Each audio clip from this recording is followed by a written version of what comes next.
In this match, we have Gavin taking on Pat. Interesting clash of styles here.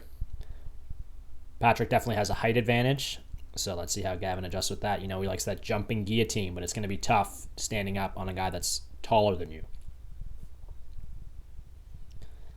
Patrick's done well in this tournament so far with single legs. Gavin goes for a shot there, but you didn't really have it set up.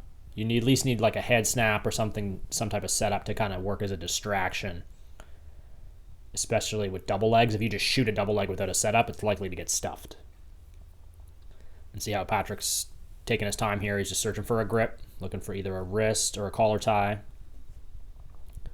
It all starts with a grip. That's the first connection you're going to get to your opponent, right? So both these guys, this is a 6-minute match, so they should really be focusing on their breathing here. There hasn't been too much action yet, but really staying calm in these wrestling exchanges, taking deep breaths, thinking about what you're doing. It's all very important. There's been a lot of movement so far. Gavin got the collar tie.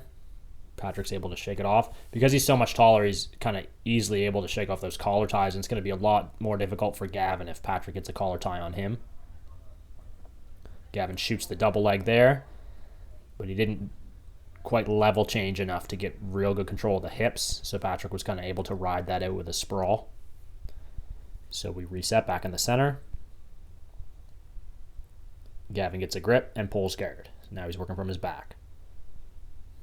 He's got both butterfly hooks inside. That's a good thing to have. Patrick has to try to find a way to get around these legs.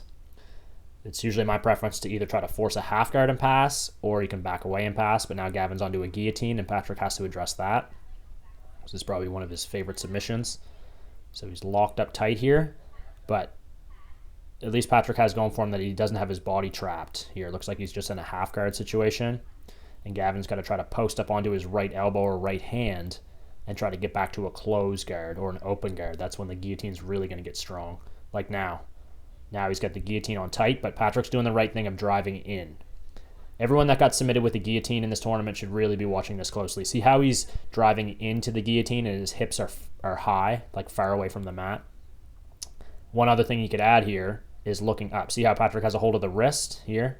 He's playing this guillotine defense really well. He got swept over though. So the key things that Patrick's doing here, grabbing Gavin's wrist with his right hand, and he has his hips up. He's high off the mat. If he's has his hips low, it's going to put more pressure on the guillotine. There was a forward shift there, and then Gavin was able to turn him over. But at least in Patrick's situation, he didn't get submitted with the guillotine, even though it's not ideal that you give up sweep points, which Gavin would have got 2 in that case. If the guy gets his submission, it's over. So I'm always of the mindset, if I have to roll to bottom position to release pressure on the choke, I'll do it and give up the points to not get tapped. But Patrick isn't at a danger yet. Gavin can still hunt the guillotine from top half guard. It's a really popular move. Patrick's looking like he's trying to work for that outside hook. He tried to roll through, but Gavin was able to ride it out and go right to mount. And now he's still looking for that guillotine. If Patrick lifts his head or Gavin is able to lift it off the floor, he could be in danger there. And now he's kind of sitting in mount. He's still over top of Patrick's arm. Patrick was able to come out the back door, and now look, he's almost on Gavin's back. A quick turning of the tables there. And he's looking to put the hooks in. Both hooks go in, and he's immediately looking to attack the choke. And at this point, Gavin would have 2 for that sweep, 4 for the mount. So this makes things interesting. Now it's 6-4 in favor of Gavin, but Patrick's on his back with a seatbelt, a body triangle, and he's threatening a choke. Gavin really has to be mindful of his defense here. And in Patrick's situation, obviously he wants the submission, but what he could also do is if he transitioned to mount, he would score another 4 points, and that would put him up 8-6. That's one of those rules that a lot of people don't know about in jiu-jitsu. If you're mount and they roll, you take their back, 4 points for the back. If they roll again and you let them roll and you end up at mount, 4 points for mount. And you can just repeat that and get as many points as you're able to. One good thing that Gavin's doing here is he's lifting his hips up and putting his weight onto Patrick. Patrick should try to drop Gavin off to one side. It's a lot more difficult when the guy's driving his weight up onto your body. He's transitioned to the body triangle.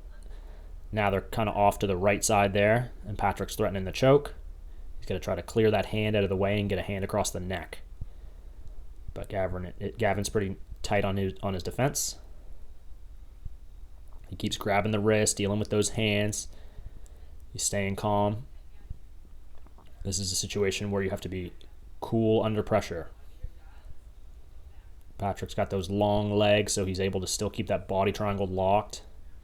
Now he transitions up to mount, but Gavin sneakily escaped right away. So Patrick didn't hold that for the 3 seconds, so he doesn't get the mount points. Gavin could have saved himself the match there, and he goes right onto a Kimura. Patrick should lock his hands together and lift his chest, torquing down with his left elbow to release the pressure with the Kimura. Almost like you're guillotining their wrist. But if Gavin's onto this, he could use that Homer Simpson run Kimura, or he could just bridge into Patrick and knock him over and potentially get up on top. There's a lot that can be done with this Kimura lock, or it could just be used for submission. And it kind of forces Patrick to be on the defensive. He enjoyed a nice offensive cycle there, but Gavin's on the Kimura. He used it to reverse and get up on top. So in that situation, he would score another 2, but time has run out. Great match. Gavin built up a nice early lead. Patrick made it interesting, and then Gavin finished things off on top and got the win.